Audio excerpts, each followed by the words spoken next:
सुरौदितो विभाति कस्मै देवाय हविषा विधेम यो भूतं च भव्यं च सर्वं यश्चादितिष्ठति स्वर्यस्य च केवलं तस्मै ज्येष्ठाय ब्रह्मणे नमः।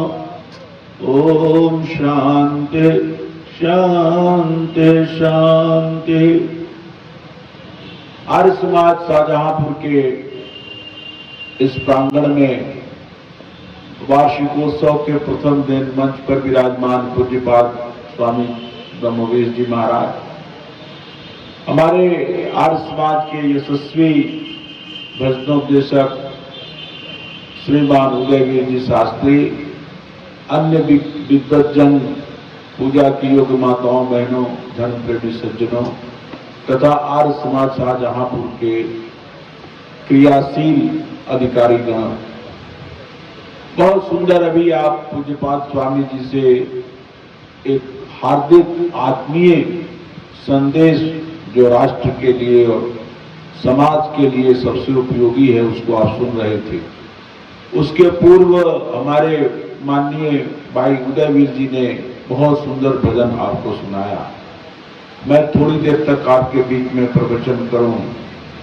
बहुत सुंदर बात दोनों महात्माओं ने, दोनों महापुरुषों ने आपके बीच में, मैं महात्मा ही मानता हूं, महापुरुष ही है, जो आर्य समाज के सिद्धांतों पर चलता है और उसके अनुसार जिसका जीवन है, आचरण है और वो संसार को उसी का उपदेश करता है, तो एक प्रकार से महात्मा ही है। इसलिए इन दोनों महात्माओं के जो सुंदर विचार आपने सुने हैं, उसी श्रृंखला में मैं अपनी बात आपके बीच में रखता हूं।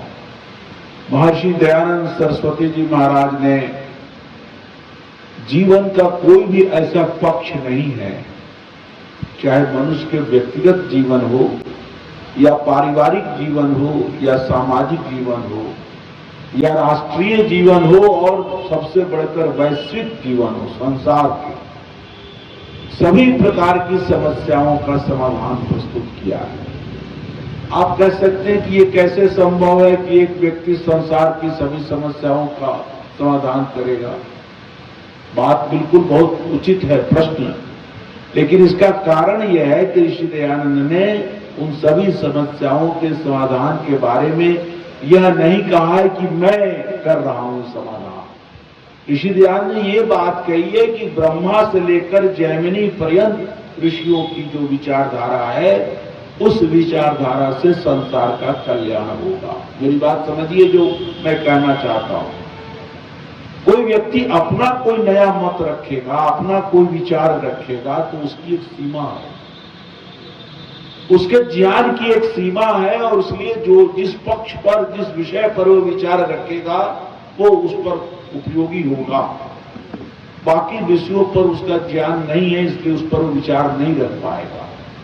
लेकिन जो व्यक्ति इस बात का दावा करे कि भाई इस पर विचार पहले कर लो कि संसार जब से बना है और आज तक इन हजारों लाखों करोड़ों वर्षों में क्या इस संसार के समस्याओं के समाधान के कोई उपाय हुए हैं? यदि उन उपायों पर सरसरी दृष्टि से नजर डालो, उन महापुरुषों पर, उन ऋषियों पर, उन महानुभावों पर जिन्होंने संसार के अनेक प्रकार की समस्याओं के समाधान प्रस्तुत किए हैं, उन पर दृष्टि डालकर उन पर विचार कर लो तो आपका काम आसान हो जाएगा। तो ऋषि ध्यान की ये विशेषता, जो मत प्रवर्तक होते हैं, संप्रदाय प्रवर्तक होते हैं, जो नया पंथ चलाने वाले होते हैं, उनके विचार एकांगी इसलिए होते हैं कि उनकी एक सीमाएं हैं। हो सकता है वो विचार कुछ अंशों में सही भी हो, कुछ अंशों में गलत भी हो, लेकिन ऋषि ध्यान की सबसे बड़ी विशेषता है कि उन्होंने ये कहीं नहीं कहा कि मैं अपना मत चला रहा हूं, न उन्होंने अपना कोई मत चलाया। ऋषि दयानंद को हम जब उनकी जीवनी को पढ़ते हैं तो ठीक 21 वर्ष पूरे होने के बाद 22वें वर्ष में जब उनका प्रवेश हो गया और उसके भी 1.5 महीना बीत गए, तब उन्होंने गृह का त्याग किया। मैंने तो बड़ा रिसर्च किया ऋषि दयानंद के जीवन चरित्र के ऊपर, और उसके बाद अगले 15 वर्षों तक भारतवर्ष में भ्रमण करते रहे। कहां टंकारा, गुजरात, और वहां से पैदल चलते हुए पूरे तमाम गुजरात को मचते हुए मध्य प्रदेश, राजस्थान होते हुए, राजस्थान मध्य प्रदेश होते हुए पूरे उत्तर प्रदेश में आते हैं और वहां उत्तराखंड जिसे आज कहा जाता है, कहाँ गंगोत्री, बद्रीनाथ, केदारनाथ, ऋषिकेश वगैरह सारे इलाकों में घूमते हैं। हजारों किलोमीटर की यात्राएं उन्होंने पैदल की और उस जमाने में 1846 ईस्वी से लेकर के 1860 ईस्वी तक 15 वर्ष तक ऋषि दयानंद हजारों व्यक्तियों से मिले जो साधु थे, उन हजारों व्यक्तियों से मिले जो साधक थे, सैकड़ों उन व्यक्तियों से मिले जो विद्वान थे, 50 उन व्यक्तियों से मिले जो योगी थे। उन्होंने योग साधना सीखी, विद्याएं पढ़ी और नाना प्रकार के मत पंथों का, ग्रंथों का स्वाध्याय किया और उसके बाद उनके जीवनी पर व्याख्यान में समय नहीं दूंगा, लेकिन अंत में जब ऋषि दयानंद गुरुवर विरजानंद जी के चरणों में 1860 ईस्वी में पहुंचे, विरजानंद जी की अवस्था उस समय 80 वर्ष की थी और 80 वर्ष के विद्वान सन्यासी से जो केवल अस्थि मात्र, पिंजर मात्र बचा था उनका शरीर, उस व्यक्ति के अंदर ब्रह्मचर्य का अपूर्व तेज था, बल था। विरजानंद के अंदर भी दुर्बल शरीर से थे केवल, लेकिन 80 वर्ष की उम्र में भी वो विद्यार्थियों को विद्या का दान करते थे। अष्टाध्यायी महाभाष्य जैसे गंभीर ग्रंथों को ऋषि दयानंद को भी उन्होंने पढ़ाया। एक आसन पर बैठ करके 8-8 घंटे तक वो पढ़ाया करते थे। ऐसे गंभीर ग्रंथों को 2-2 घंटे तक ऋषि दयानंद को पढ़ाया करते थे। तो उनसे पढ़ने के बाद गुरुदक्षिणा में, ये भी एक अद्भुत बात है, हम तो संस्कृत के विद्यार्थी रहे और अध्यापक भी, हमें नहीं मालूम, हमने बहुत जो कुछ भी पढ़ा है, लेकिन हमको कहीं एक भी उदाहरण ऐसा नहीं मिलता कि किसी गुरु ने अपने शिष्य से वो गुरु दक्षिणा मांगी हो जो दयानंद से विरजानंद ने मांगी। हम तो पढ़े, किसी ने कहा, द्रोणाचार्य ने जानते क्या गुरु दक्षिणा मांगी थी अपने इन शिष्यों से? कहा था कि मेरा बचपन का साथी था, मेरे साथ गुरुकुल में पढ़ता था, मैं तो ब्राह्मण का लड़का भरद्वाज पुत्र द्रोण, लेकिन वो जो राजा था, राजकुमार जिसका नाम था द्रुपद, वो मेरे साथ गुरुकुल में पढ़ता था और कहता था कि गुरुकुल से पढ़कर हम अपने घर जाएंगे तो राजा हो जाएंगे और आप अपने घर जाओगे तो विद्वान ब्राह्मण के पुत्र हो, कहीं न कहीं आचार्य अध्यापक बन जाओगे, लेकिन मित्र मैं तुम्हें भूलूंगा नहीं, जब तुम हमारे यहाँ आओगे तो तुमको धन धान्य से परिपूर्ण कर दूंगा।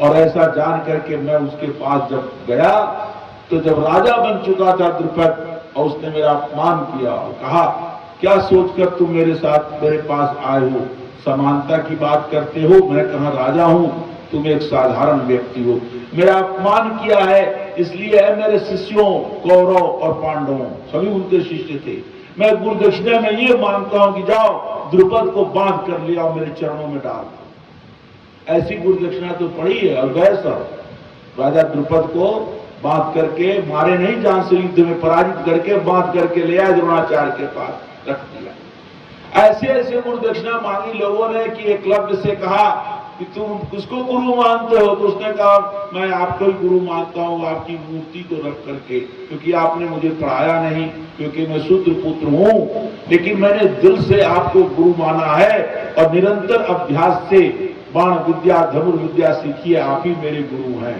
तो उन्होंने कहा, जब तुम गुरु हो तो दाहिने हाथ का अंगूठा दे दो हमको गुरु दक्षिणा में, और अंगूठा काट कर एकलव्य ने दे दिया, आपने पढ़ा है।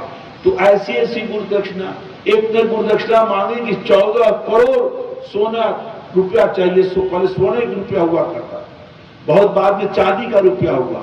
ये रुपयकम शब्द जो है, रुपये माने रुपया, ये रुपयकम का अर्थ ही चांदी होता, ये तो बहुत बाद में कपड़े कागज का रुपया हुआ।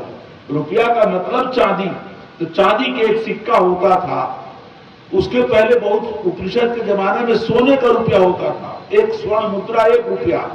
तो 14 करोड़ स्वर्ण मुद्रा मांगी दक्षिणा में एक आचार्य ने। उसका आचार्य का नाम था वरतंतु, बहुत बड़ा विद्वान था। और वरतंतु के शिष्य कौश, वो गुरु दक्षिणा कहां से 14 करोड़ स्वर्ण की मुद्रा चुकाए? तो राजा रघु के पास गया और वहां से लेकर के दक्षिणा दी। तो ऐसी दक्षिणाएं तो इतिहास में पढ़ी है मैंने, लेकिन ये कोई नहीं मांग रहा गुरु दक्षिणा में। ऋषि दयानंद ने तो ये देखा कि गुरु जी वयोवृद्ध हैं, उधर का सूल भी उनको रहता था, बीमार एक उधर का ही सूल था, बाकी कोई बीमारी नहीं थी। लेकिन गुरु जी को लौंग खाना पसंद था, वो बाजार में गए और थोड़े से दुकानदारों से भिक्षा में, क्योंकि सन्यासी थे, भिक्षा में लौंग, लिखा है जीवन चरित्र में कि आध सेर लौंग, सेर का जमाना था, किलो उलो तो बाद में चला है, आधा सेर लौंग मांग करके लाए और चरणों में रख दिया। गुरु दक्षिणा एक परंपरा थी कुछ देने की, तो कहा गुरुदेव आप मुझे आदेश कीजिए। तब गुरुवर विद्यानंद ने कहा कि वत्स दयानंद, क्या इसी आध सेर लौंगों के लिए मैंने इतने परिश्रम से तुमको पढ़ाया है? क्या यही मेरी गुरु दक्षिणा है? तो स्वामी दयानंद ने कहा गुरुवर आप जानते हैं कि मैं अकिंचन सन्यासी हूं, मेरे पास कुछ नहीं है, मैं तो अकिंचन हूं, मैं और आपकी दक्षिणा में क्या भेंट कर सकता हूं? तो गुरु विद्यानंद ने गंभीर स्वर में कहा वत्स, क्या तुम ये समझते हो कि मैं तुमसे ऐसी चीज मांगूंगा, ऐसी वस्तु दक्षिणा में मांगूंगा जो तुम्हारे पास न हो? मैं वैसी चीज ही मांगना चाहता हूं जो तुम्हारे पास है। तब दयानंद सरस्वती ने कहा गुरुदेव तत्क्षण आदेश करें, ऐसी कौन सी चीज मेरे पास है जो मैं आपके चरणों में अर्पित न करूं? तब उस समय गुरु विरजानंद दंडी ने अद्भुत बात कही, जो हजारों वर्षों के इतिहास में ये गुरु दक्षिणा एक अद्भुत गुरु दक्षिणा है। उन्होंने कहा कि संपूर्ण आर्यावर्त में ऋषियों के ग्रंथों का अध्ययन और अध्यापन बंद हो चुका। लोग ऋषियों का ग्रंथ नहीं पढ़ते, ये पाखंड के ग्रंथ पढ़ते हैं, पंडितों के लिखे हुए, और इन पाखंडियों के ग्रंथ में ऋषियों की भी निंदा है और ईश्वर की भी निंदा। ये विरजानंद के वाक्य हैं। ये पाखंडियों के जो ग्रंथ हैं, अनार्स ग्रंथ, आर्ष नहीं, अनार्स ग्रंथों में ऋषियों की निंदा है और ईश्वर की भी निंदा है। ईश्वर का वास्तविक स्वरूप इन अनार्स ग्रंथों में नहीं है। मैं चाहता हूं कि पूरे संपूर्ण आर्यावर्त में तुम आर्ष ग्रंथों का, ऋषि के ग्रंथों का प्रचार करो। और आर्ष ग्रंथों का मूल वेद विद्या है, वेद विद्या की स्थापना करो, वैदिक धर्म की पुनर्स्थापना करो, वेद विरुद्ध जो अनेक मत मतांतर खड़े हो गए हैं उसका उन्मूलन करो, उनका खंडन करो। ये मैं तुमसे दक्षिणा चाहता हूं। देश पराधीन है, गुलाम है, सोने की चिड़िया कहलाने वाला देश आज दर दर की ठोकरें खाने वाला महागरीबी का देश, उसमें बहुत निर्धन देश हो गया था। आपका इस मामले में तो अब तरक्की है, बहुत मामले में उस जमाने से हम गिर गए हैं, नीचे चले गए नैतिक मूल्यों के क्षेत्र में। लेकिन आर्थिक दृष्टि से, संपन्नता की दृष्टि से स्वामी दयानंद कालीन जो भारत था अंग्रेजों का गुलाम, और आज जो भारत है उसमें तरक्की हुई है। उस समय गुलामी इस हद तक थी और परतंत्रता के कारण इतनी हद तक गरीबी थी। खुद ऋषि दयानंद ने प्रयाग में गंगा नदी के तट पर बैठ करके वो क्या कर रहे हैं, संध्या कर रहे हैं, समाधि लगाए हुए हैं। अचानक एक माता आती है, ये विरजानंद के जीवन के बाद की घटना है। जब वो गुरु दक्षिणा देकर निकल पड़े तब एक माता आती है, अपने जिगर के टुकड़े को जो मुश्किल से 3-4 महीने का रहा होगा, वो मर चुका है, और उस मरे हुए बालक को गोद में लेकर के आती है, कफन लपेटे हुए, और उस गंगा जी में प्रवाहित कर देती है। लेकिन वो प्रवाहित करते समय जिस वस्त्र से अपने बच्चे को, अपने जिगर के टुकड़े को लपेटे हुए थी, उस वस्त्र को ले लेती है और लेकर चलने लगती उस वस्त्र को। स्वामी दयानंद की समाधि टूट चुकी थी, आंखें खुल चुकी थी। उन्होंने इस अद्भुत दृश्य को देखा कि ये तो उसकी कल्पना भी उनके मन में नहीं थी, क्योंकि वो साधारण घर से नहीं थे। स्वामी दयानंद का जन्म एक बड़े संपन्न परिवार में हुआ था।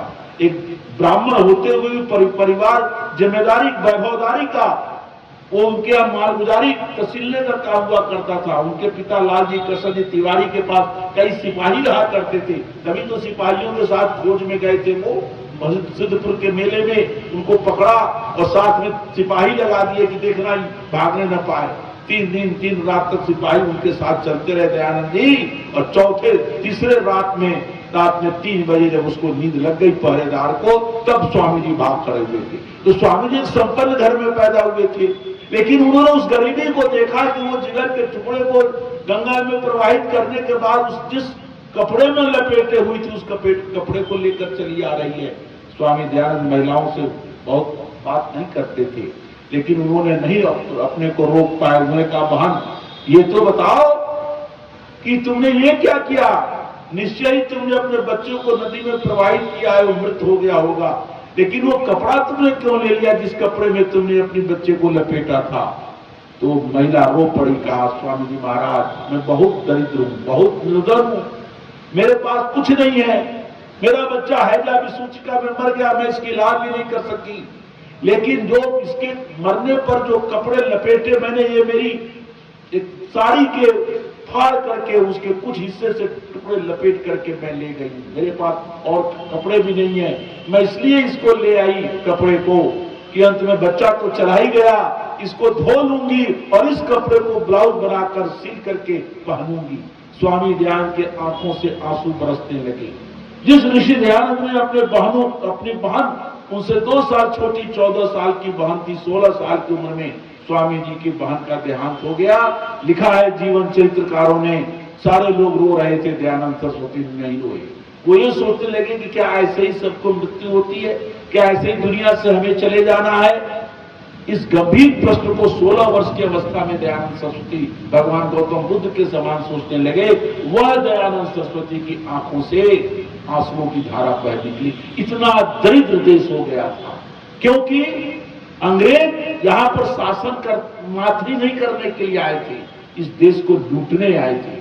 अभी पंडित राम प्रसाद बिस्मिल की कहानी आपने सुनी, मैं आपको बताऊं, मैं चूंकि यूनिवर्सिटी में कन्वीनर था, तो मेरे सामने एक ऐसा शोध प्रबंध आया जिस शोध प्रबंध में इस पर विचार किया हुआ था, जो आपके लिए है कठिन विषय, लेकिन मैं सरल बनाकर आपको समझा देता हूं कि एक भाषा जब दूसरे भाषा से मिलती है, मतलब एक भाषा बोलने वाला व्यक्ति दूसरी भाषा बोलने वालों से मिलता है, तो उन दोनों में आपस में संबंध होता है, समन्वय होता है, वो भाषा एक दूसरे के शब्दों को ले लेती है। मेरी कहने का मतलब समझिए, अंग्रेजी बोलने वाला अंग्रेज और हिंदी बोलने वाले यहाँ के भारतीय लोग ये 200 वर्षों तक साथ साथ रहे। उसका परिणाम ये हुआ कि अंग्रेजी ने कुछ हिंदी शब्दों को ले लिया और हिंदी ने अंग्रेजी के शब्दों को ले लिया। ये कहने का मतलब है, तो हिंदी ने तो बहुत सारे शब्दों को लिया अंग्रेजी से, जैसे लालटेन लिया, लैंटर्न है, स्टेशन लिया, मास्टर लिया, एक नहीं हजारों शब्द जो है अंग्रेजी ने, हिंदी ने अंग्रेजी का ले लिया और हिंदी के डिक्शनरी में वो शब्द संकलित कर दिए गए, हिंदी के शब्द मान लिए गए। लेकिन क्या अंग्रेजी ने भी कुछ शब्द हिंदी का लिया? जरूर लिया, क्योंकि एक भाषा जब दूसरी भाषा से मिलेगी, एक भाषा भाषी दूसरे भाषा भाषी से मिलेंगे, तो ये हो ही नहीं सकता कि एक भाषा पर उसका प्रभाव पड़े और दूसरी भाषा पर उसका प्रभाव न पड़े। तो सुनिए, जो मतलब की बात बताना चाहता हूं, अंग्रेजी ने हिंदी का कौन सा शब्द लिया, और लिया तो पहले कौन शब्द लिया, इस पर विद्वानों ने विचार किया, भाषा वैज्ञानिकों ने विचार करके इस परिणाम पर पहुंचे हैं कि अंग्रेजी ने सबसे पहले जिस शब्द को लिया हिंदी से, वह शब्द था लूट। लूट माने जानते हैं ना, लूटना, और उसकी स्पेलिंग भी तय कर दी, LOOT, लूट, और उसकी क्रिया भी बनाई, लूटिंग। तो भाषा वैज्ञानिकों ने और समाज शास्त्रियों ने अध्ययन करके निष्कर्ष निकाला कि अंग्रेज किस लिए आए थे भारत, हिंदुस्तान में, भारत में लूटने के लिए आए थे, लूटिंग करने आए थे। इसलिए हिंदी का जो शब्द जो मतलब का था लूट लिया। और इसका सबसे बड़ा प्रमाण जो लिखा उस थीसिस में, शोध प्रबंध में, वो ये कि लूटने के लिए आदमी चाहिए, तो हर जिला में लूटने के लिए जिसको बनाया, जिस पोस्ट का, उस पोस्ट का नाम क्या रखा? कलेक्टर। कलेक्टर का क्या अर्थ होता है? कलेक्शन है, इकट्ठा करो, लूटो। तो जो देश की जनता से इतना मालगुजारी लिया जाता था, गरीब किसानों से, जमींदारों पर कोड़े बरसाते थे, चाहे उनको अन्न हो चाहे न हो। हमारे चंपारण बिहार में तो जो 20 कट्ठा होता है, 20 कट्ठे का एक बीघा होता है, आपके यहाँ बिस्वा है, वह कट्ठा है, वो कट्ठा बिस्वा बराबर नहीं है। मैं बहुत यहाँ काफी दिन रहा हूँ आपके शाहजहांपुर जिले में, 2.5 साल मैंने व्यतीत किया गुरुकुल में, केवल 2.5 साल। तो मैं दंग रह गया, मैंने सुना कि यहाँ 1 एकड़ में कै बीघा होता है? 6.25 बीसा। और हम जहां सर्विस करते हैं अमेठी में 36 साल, वहां 1 एकड़ में होता है 1.5 बीघा। आप क्या होता है 6.25 बीघा। हमारे जहां जन्मभूमि है वहां 1.25 एकड़ का 1 बीघा। तो ये बड़ा विचित्र स्थिति है, बीघा समझना बड़ा मुश्किल है, लेकिन इसलिए समझा रहा हूं, सुनिए आप। 20 कट्ठा में 3 कट्ठा नील बोना पड़ता था। नील जिससे नील बनता है, कपड़े में लगाने वाला नील। और वो 3 कट्ठा पूरा नील वो ले लेता था कौन? अंग्रेज। और उसके अलावा भी 17 कट्ठा में कम से कम 20% उसका हक होता था। इतना ज्यादा मालगुजारी की टैक्स था करता किसानों पर। उद्योग धंधे तो चौपट ही कर दिया अंग्रेजों ने। तो इतनी गरीबी थी इस देश की, इसलिए कहा विरजानंद दंडी ने कि वर्ष दयानंद इस देश निर्धन हो रहा है, विदेशी पराधीनता के जुओं में जकड़ा हुआ देश। ये देश की स्वदेशी आंदोलन भी चलाओ, देश को स्वराज्य के लिए भी प्रयास। इतने सारी बातें ऋषि दयानंद को कह दिया, इतने उनके गुरु विरजानंद ने। और स्वामी दयानंद का लंबा अनुभव 15 साल तो यात्रा का, टंकारा से लेकर मथुरा तक पहुंचने का, और तमाम पहाड़ों, नदियों, गुफाओं, योगियों, ऋषियों, मुनियों जो भी थे जैसे लोगों से मिलने का, और उसके बावजूद सैकड़ों ग्रंथ पढ़ने का।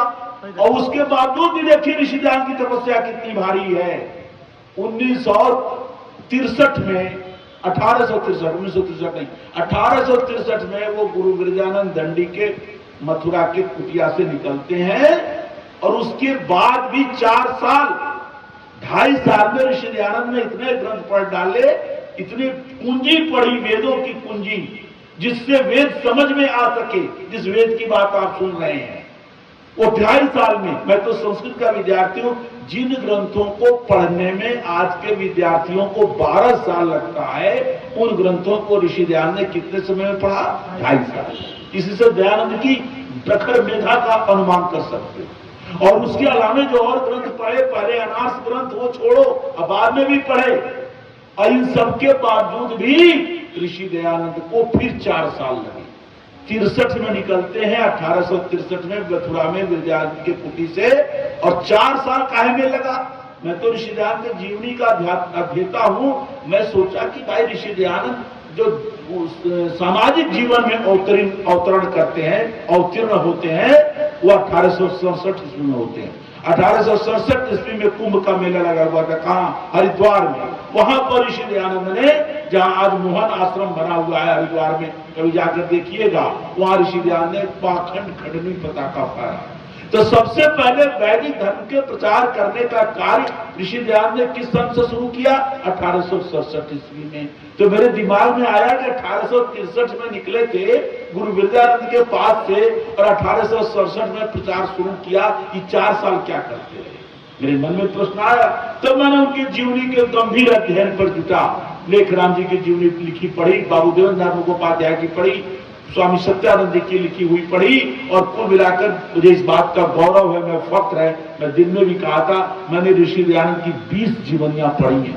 ऋषि दयानंद के पत्र और विज्ञापन 4 वॉल्यूम में उसको पढ़ा है। ऋषि दयानंद के समग्र ग्रंथों का अध्ययन किया है, और उन पर लिखे गए सैकड़ों ग्रंथों का मैंने अध्ययन करके मैं इस परिणाम पर पहुंचा हूं कि वो 4 वर्ष ऋषि दयानंद ने मनन में लगाए।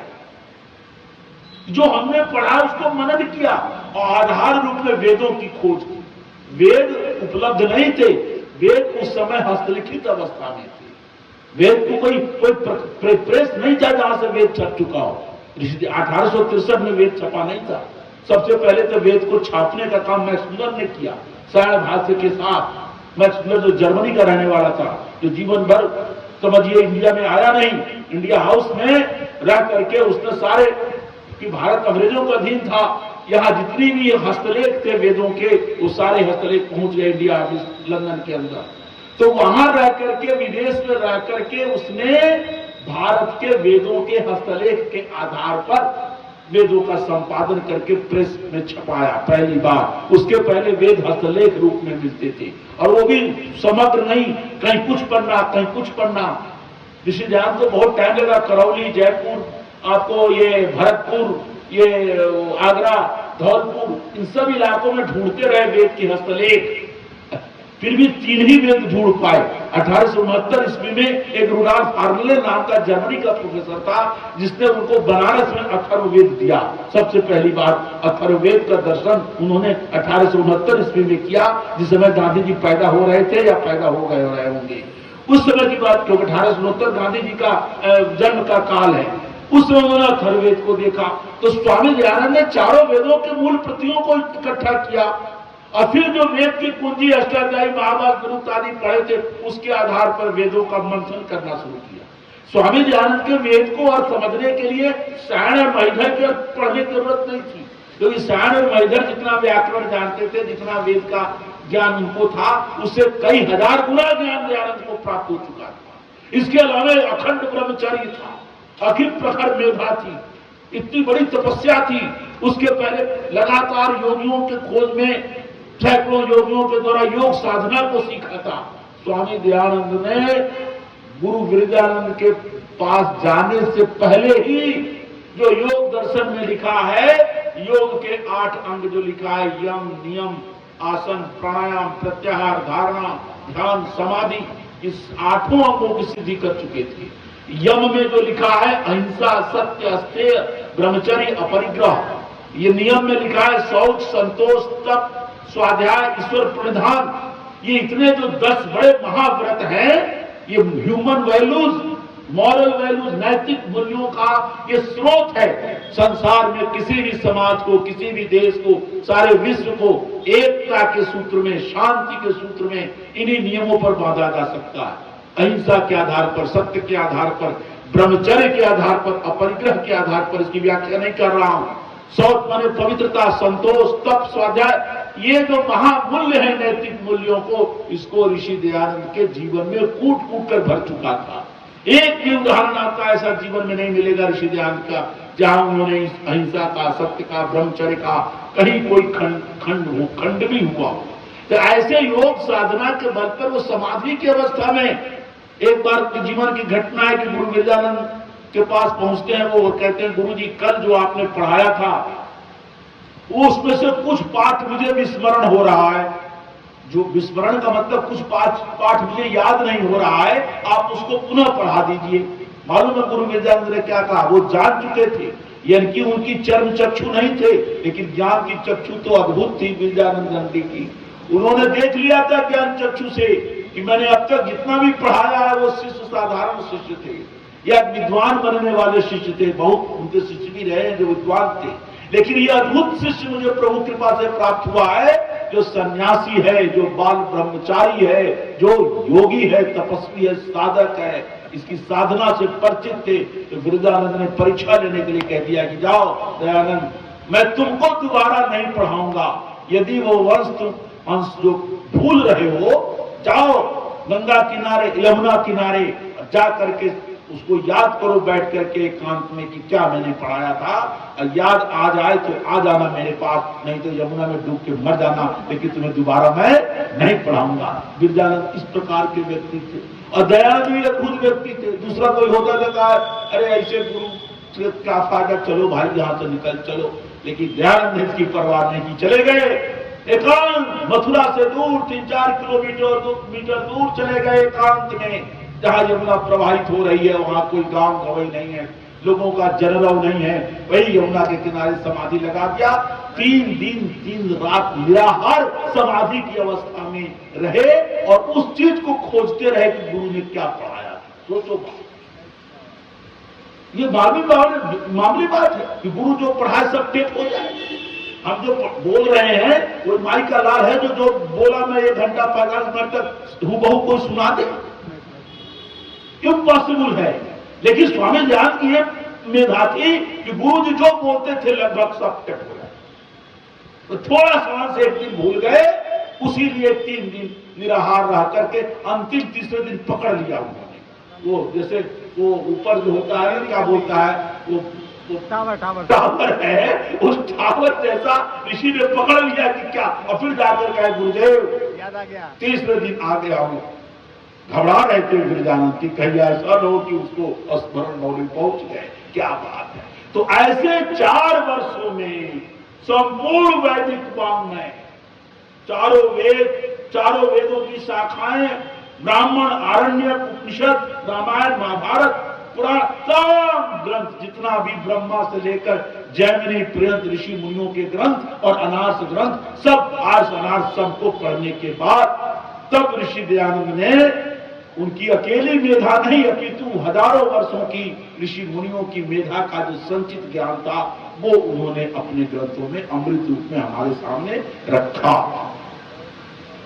25 ग्रंथ ऋषि दयानंद ने लिखे, अब 35 ग्रंथ अपने निर्देशन में अपने सहायक पंडितों के द्वारा लिखवाए हैं। उसमें ऋषि दयानंद का कर्तृत्व भी है, लेकिन सहायक पंडितों का भी उसमें योगदान है।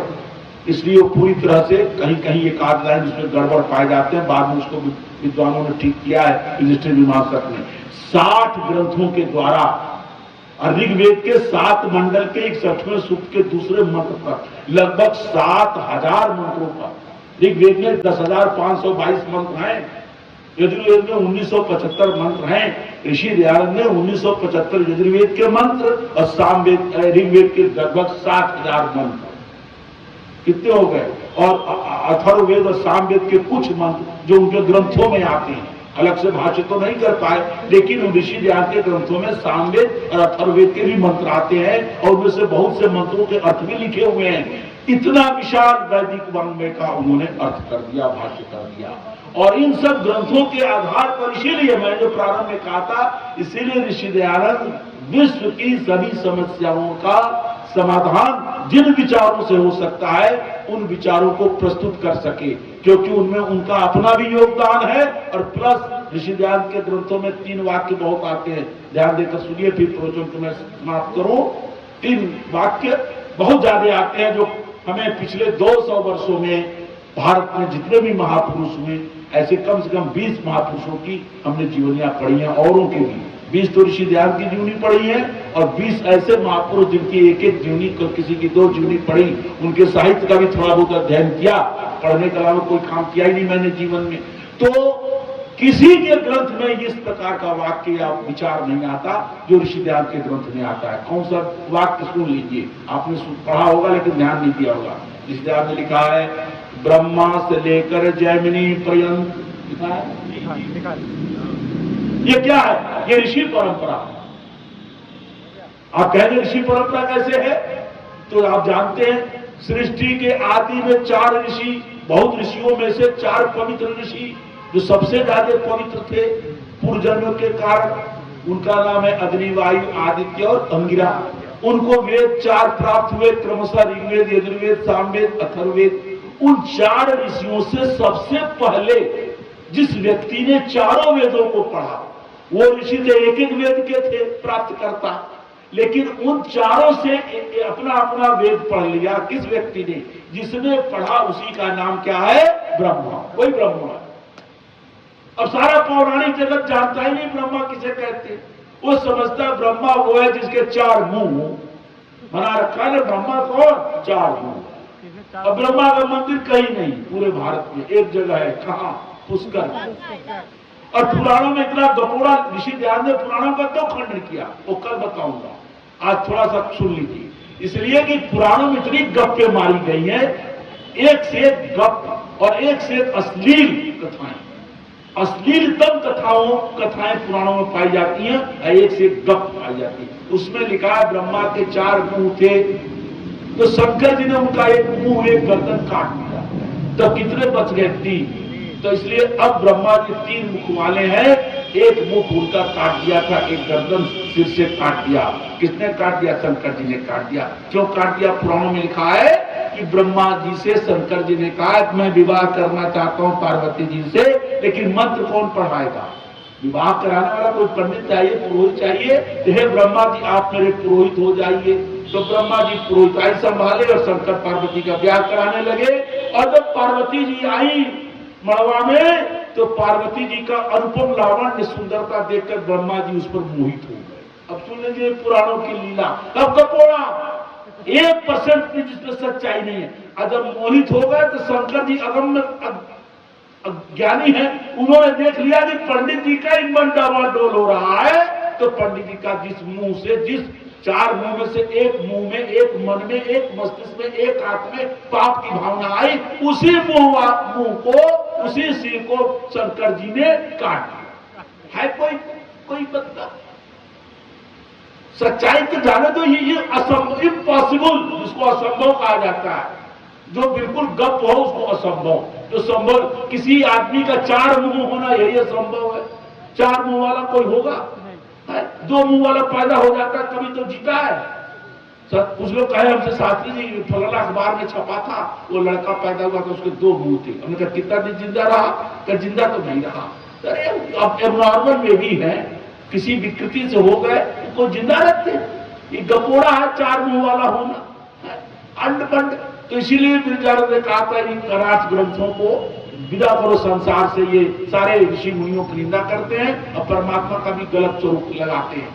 तो वो ऋषि ज्ञान का असली समझिए, असली जो है ब्रह्मा वो ऋषि है, वो शंकर जी का ब्याह कराने वाला नहीं है, चार मुंह वाला नहीं है। उस ब्रह्मा से लेकर जैमिनी पर्यंत, जैमिनी कब है? वेद व्यास जी के शिष्य थे, उनका नाम क्या था? जैमिनी। वेद व्यास जिन्होंने वेदांत दर्शन रचना की है, और वेद व्यास जी ने महाभारत की रचना भी की है, और वेद व्यास जी ने शारीरक सूत्र, जिसे वेदांत का ही दूसरा नाम शारीरक सूत्र है, उसी का नाम ब्रह्म सूत्र है। तीन नाम है, वेदांत दर्शन, शारीरक सूत्र, ब्रह्म सूत्र। उस व्यास जी के शिष्य थे जैमिनी। जैमिनी ने किस दर्शन की रचना की? मीमांसा की। गुरु ने किस दर्शन की रचना की? वेदांत की। और वेद व्यास जी के तीन शिष्य और थे, एक का नाम था सुमंतु, दूसरे का नाम पैल, तीसरे का नाम वैशंपायन। इन तीन शिष्यों के साथ मिलकर के व्यास जी ने महाभारत की रचना की। यह है कहानी। चार शिष्य थे, एक शिष्य ने तो मीमांसा दर्शन रच दिया, और तीन शिष्य गुरु जी से मिलकर के, चारों गुरु चेला मिलकर के, तीन शिष्य चेला, तीन गुरु, एक गुरु, महाभारत लिख दिया 10,000 श्लोक का। अब बाद में वेद व्यास जी के समय से लेकर के और पिछले हजारों वर्षों में इन पाखंडियों ने महाभारत में बढ़ाना शुरू किया। लोग कहते हैं ना, द्रौपदी का चीरहरण हो रहा था, उस कृष्ण जी उसके चिर को बढ़ा रहे थे। ये भी गपोड़ा है, नंबर 1 का गपोड़ा। किसी का वस्त्र कोई खींचेगा तो कोई उसमें साड़ी लपेटता जाएगा। ऐसे पागलपन की बात हिंदुओं ने लिख रखी है, पंडितों ने, और इसलिए इनका दिमाग खराब हो गया। गुलाम नहीं होते तो क्या होते? तो जैसे ये चीरहरण को कहते, मथुरा से आए हैं हमारे उदयवीर जी, कृष्ण जी बढ़ाते रहे, पौराणिक कहते हैं, ऐसे ही वो कृष्ण जी ने कुछ बढ़ाया नहीं, न उनका चीरहरण हुआ। ये भी गपोड़ा है। कोई दुशासन ने उनका वस्त्र को नहीं खींचा, एक वस्त्र में ले आया था, बस अपमानित किया था, अंत में छोड़ दिया था धृतराष्ट्र वहां पर। महाभारत पढ़ो। लेकिन इन पाखंडी पंडितों ने 10,000 श्लोक थे महाभारत में। भोज, राजा भोज के समय तक कितने श्लोक हो गए? स्वामी जान ने लिखा है, पढ़िए, चैतन्य प्रकाश, 24,000। 10,000 ओरिजिनल, 14,000 गपोड़ा। और आज क्या हो? स्वामी ध्यान के समय तक कितना हो गया मालूम? आज महाभारत में श्लोक है 1,07,000। 4 जगह से महाभारत छपा है। कुंभकोणम संस्करण में 1,07,000 है, गीता प्रेस में 1,00,000 है, कहीं कहीं 1,02,000 है, ये पूना संस्करण में, और कलकत्ता संस्करण में लगभग 97,000 है। 94,000 से लेकर 1,07,000 तक महाभारत के श्लोक हैं। ओरिजिनल श्लोक केवल 10,000। तो कहने का मतलब स्वामी दयानंद कहते हैं, सुनिए, भाषण लंबा हो रहा है, कि ब्रह्मा से लेकर जैमिनी पर्यंत जो ऋषि हैं, उन ऋषियों की बात को मैं मानता हूं, क्योंकि ये ऋषि वेद की व्याख्या करते हैं। और इसके अलावा जो अन्य ऋषि लोग हैं, जो ऋषि नहीं है, वो पंडित हो सकते हैं, साधु, महात्मा, मुनि, भिक्षु, आचार्य, शंकराचार्य, बारकाचार्य, मध्वाचार्य, बल्लभाचार्य, और उसी में पखंडाचार्य सब जोड़ते चले जाओ। इनका ग्रंथ प्रमाण नहीं है, ऋषियों का ग्रंथ प्रमाण है। इन ऋषियों की परंपरा को मानता हूं। दूसरी बात, स्वामी जी ने कहा, अग्निहोत्र से लेकर अश्वमेध पर्यंत ये यज्ञ की परंपरा। ये वाक्य केवल ऋषिदान के ग्रंथों में मिलेगा, और कहीं नहीं मिलेगा ब्रह्मा से लेकर जैमिनी पर्यंत। अग्निहोत्र किसे कहते हैं? जिसमें अग्नि जलाकर 16 कम से कम आहुति दी जाए, वो क्या है? अग्निहोत्र। जो कोई भी कर सकता है, सबको करना चाहिए, सन्यासी को छोड़ के। लेकिन सबसे बड़ा जो यज्ञ जिसमें लाखों रुपया खर्च होता है, 16 पुरोहित होते हैं और यजमान राजा हो सकता है, वो सबसे बड़ा यज्ञ है। उसका नाम क्या है? अश्वमेध। इसलिए कहा सबसे छोटा यज्ञ अग्निहोत्र और सबसे बड़ा यज्ञ अश्वमेध। ये वाक्य कहीं नहीं मिलेगा, ऋषिदान के ग्रंथों में लिखा अग्निहोत्र से लेकर अश्वमेध पर्यंत। और तीसरी बात और ऋषिदान लिखते हैं कि आदि राजा कौन हुआ दुनिया में, भारत की बात छोड़िए, संसार का सबसे पहले राजा कौन हुआ, पॉलिटिकल साइंस में कहीं लिखा ही नहीं। हमने पॉलिटिकल साइंस के प्रोफेसरों से पूछा, राजनीति विज्ञान के प्रोफेसर से, कि आप लोग पॉलिटिकल साइंस राजनीति विज्ञान पढ़ाते हो, दुनिया में सबसे पहले राजनीति के आधार पर राजा कौन बना, कौन सबसे पहले शासक बना, राजा शब्द से चिन्ह है तो शासक ही बताओ। कहते ये इसका पता नहीं है। पता है, हमारे ऋषिदान को पता है, हमारे 8 ग्रंथों में लिखा सबसे पहला राजा हुआ, उसका नाम था स्वयंभुव मनु। मनु है जो सबसे पहला राजा। मनु भी कई हुए हैं, वो स्वयंभू का पुत्र जो मनु है वो सबसे पहले राजा। उसी के वंश में इक्ष्वाकु राजा हो गए, इक्ष्वाकु वंश है। उसी के वंश में भरत वंश हुए, जिससे देश का नाम भारत हुआ, जिसके दुष्यंत के पुत्र। उसी के वंश में राम भी हुए, कृष्ण भी हुए। तो सबसे पहले जो राजा हुआ उसका नाम है स्वयंभू मनु।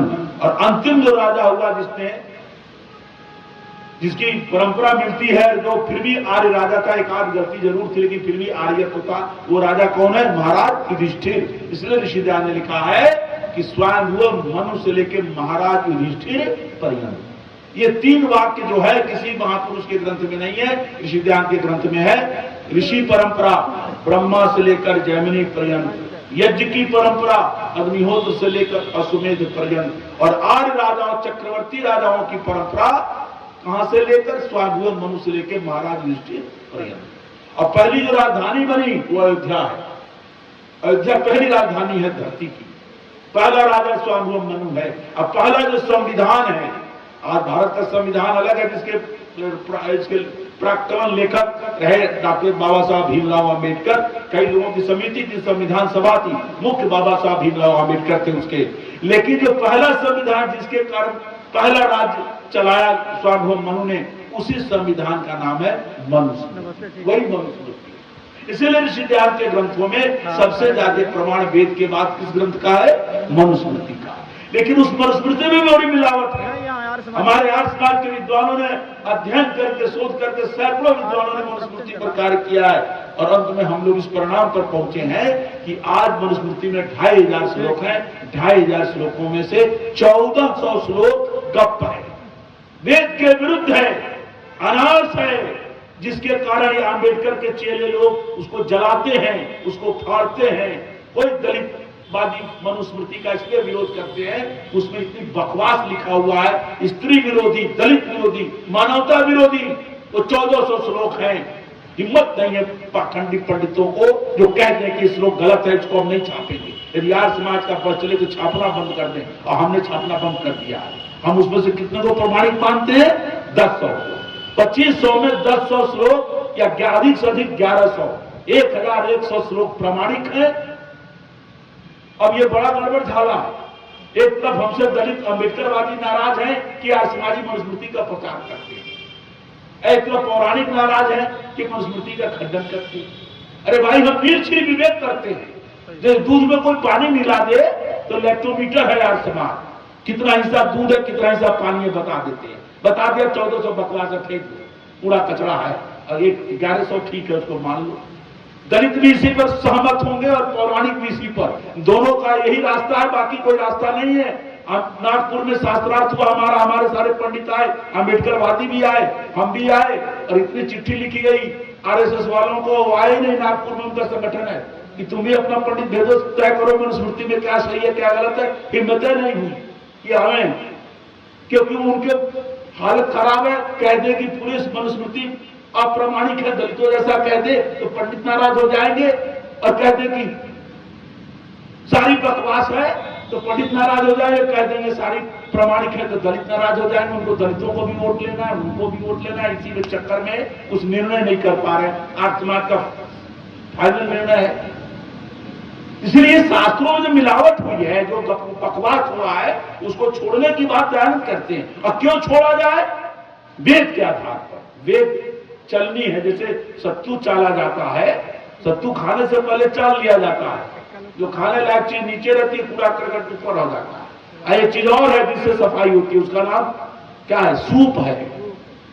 वेद में मंत्र आता है, सत्यमयुक्त तुम ना पुनम तो यत्र धीरा मनसा वाचा मंत्रता। वेद के मंत्र है कि जैसे तुम भाई चलनी से चार करके सत्तू को खाते हो और कूड़ा करकट को फेंक देते हो, जैसे सूप से तुम पिछोड़ कर करके जो चीज वो अच्छी है रख लेते हो, बाकी को फेंक देते हो। जैसे गंदा पानी मिल जाए तो क्या करेंगे आप? साधारण तरीका से गंदा है तो उसको रख दो, ऊपर सफाई रह जाएगा, नीचे गंदा वाला चला जाएगा। और कोई और ज्यादा गंदा है तो क्या करोगे? कपड़ा से छानोगे। और गंदा है तब क्या रास्ता है? फणिगंगा स्वरूपाध्याय ने लिखा है, स्वामी दयानंद के शिष्य। तब हम पानी को गर्म करेंगे, खूब गर्म करेंगे। गर्म करने के बाद भी कुछ नीचे रह जाएगा, उसके बाद भी छान लेंगे। गंदे पानी को गर्म करो, गर्म करने के बाद भी खूब बढ़िया से छान लो, वो काम लायक हो जाएगा।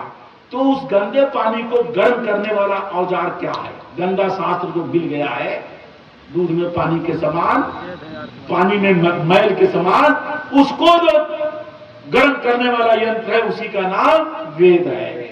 उस वेद के जो अनुकूल है उसको मानेंगे, अवेद के जो प्रतिकूल है उसको बोलो नहीं मानेंगे। तो ये ऋषि दयानंद ने सिद्धांत किया, यही सिद्धांत ऋषियों का सिद्धांत था। ऐसे सिद्धांत के बल पर धार्मिक आध्यात्मिक क्षेत्र में मान्यताएं स्थिर की ऋषि दयानंद ने, इसी आधार पर सामाजिक क्षेत्र में मान्यताएं दयानंद ने स्थापित की। सामाजिक क्षेत्र, अब क्या है सामाजिक क्षेत्र उसकी व्याख्या कल करेंगे। इसी चलनी के आधार पर, इसी आर्थ ग्रंथ प्रमाण, वेद प्रमाण के आधार पर राजनीतिक जगत में स्वामी दयानंद ने मान्यताएं स्थापित की। तो स्वामी दयानंद की कोई मान्यता अपनी नहीं है, लेकिन फिर भी उनकी महत्ता इसलिए है कि पुराने ऋषियों के आधार पर बाद के पाखंडियों के, अन्य ऋषियों के ग्रंथों को महत्वहीन करके चलनी जैसा, सूप जैसा या वेद के आधार पर जो मान्यताएं थी उन्होंने हमारे सामने रखा और उसका प्रयोग भी सफल रहा। प्रैक्टिकल दृष्टि से भी किसी भी क्षेत्र में, इसकी व्याख्या हम कल करेंगे, चाहे राजनीति का क्षेत्र हो, चाहे सामाजिक क्षेत्र हो, चाहे आर्थिक क्षेत्र हो, सांस्कृतिक क्षेत्र हो, धार्मिक क्षेत्र हो, आध्यात्मिक क्षेत्र हो, प्रत्येक क्षेत्र में ऋषि दयानंद ने वेदों के आधार पर, ऋषियों के ग्रंथ के आधार पर जो मान्यताएं दी है वो सफल है, वो सक्सेस है। और उसको मानने से हमारा, आपका, सबका कल्याण होगा। और जितना जितना हम नहीं मान रहे हैं, इसीलिए हम ये सारी समस्याएं आई हुई हैं। इन सारे समस्याओं का समाधान ऋषि के ग्रंथों से, ऋषि के जीवनी से, ऋषि के विचारों से प्राप्त होता है और उन्हीं मान्यताओं का प्रचार प्रसार आर्य समाज करता है। इन्हीं शब्दों के साथ मैं आपकी प्रवचन को विराम देता हूं। आप लोगों को बहुत बहुत धन्यवाद।